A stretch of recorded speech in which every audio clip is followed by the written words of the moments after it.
d'Europe 1 plus près des sinistrés de l'Aude avec Nikos Aliagas en direct de Villegayenque. Et Nikos, à 7h12, on retrouve Carole Ferry.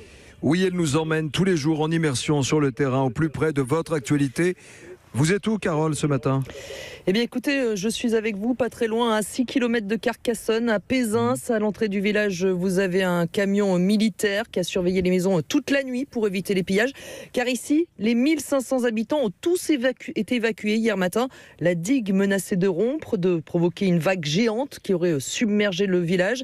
Alors, tout est allé très vite. En 2 heures, le village s'est totalement vidé dans un grand mouvement de panique, selon Virginie, qui a fui avec ses 3 enfants. Mon mari, les gendarmes, il m'a dit va-t'en vite, ne discute même pas parce que bon, je voulais prendre des affaires et tout. Il m'a dit non, tu prends les blousons des enfants, les chaussures et tu t'en vas de suite. En fait, j'ai tout oublié, j'ai oublié les doudous, j'ai laissé ma télé allumée, j'étais en train de boire un café, j'ai laissé le café sur la table, enfin on a tout laissé. T'as fermé à clé, Célia, je sais même pas si on a fermé à clé. J'ai juste pris mon portable, mon sac, mes enfants et je me suis partie. Enfin, je veux dire, ça a été la catastrophe.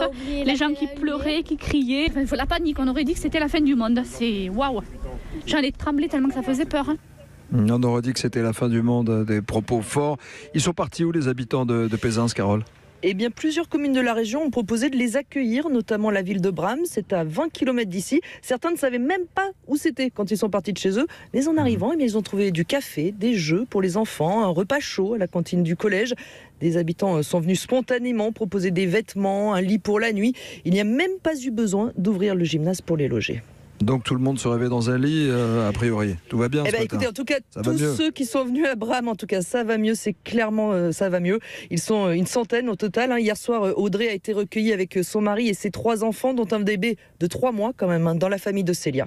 C'est le camping là. On va monter, on a les matelas, les duvets, les couettes et après on va s'organiser en couchage au sol. C'est petit, on a le cœur chaud mais l'endroit il est petit donc c'est vrai que voilà. Alors qu'est-ce que vous êtes en train de faire là ? Donc là je suis en train de préparer une tarte au thon et des crêpes pour les enfants. Vous aviez prévu à manger, vous avez fait avec les restes ?